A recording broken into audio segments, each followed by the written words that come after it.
The situation in Lebanon is critical.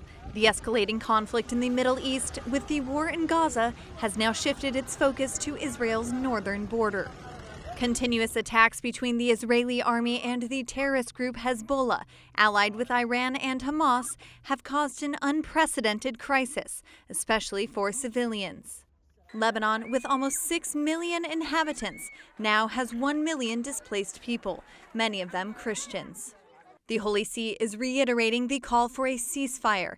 The top diplomat, the Vatican Secretary of State, urged this during his speech at the United Nations.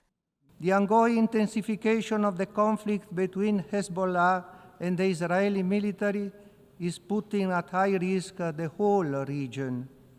The Holy See demands that all parties adhere to the principles of international humanitarian law and halt the escalation and enter into a ceasefire without delay.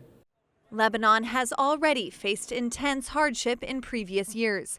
In 2019, it had a financial collapse that resulted in the devaluation of the Lebanese currency by over 90%. The Lebanese currency lost its value.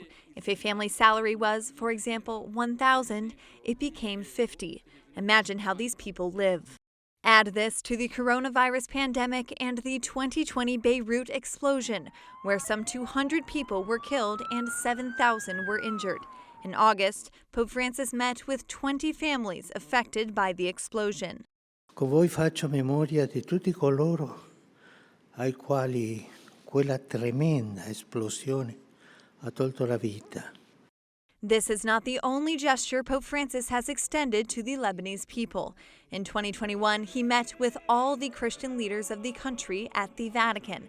It was a meeting for peace and included the presence of the Maronite Patriarch. 3 years later, the Patriarch continues to call for an end to the violence in his country.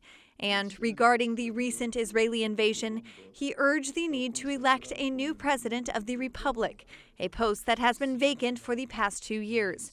According to the Constitution, he should be a Catholic of the Maronite rite. On a religious level, until the middle of the 20th century, Lebanon was a country with a Christian majority. Now it has been reduced to 32%. Islam has been on the rise and is now followed by over 2/3 of the population.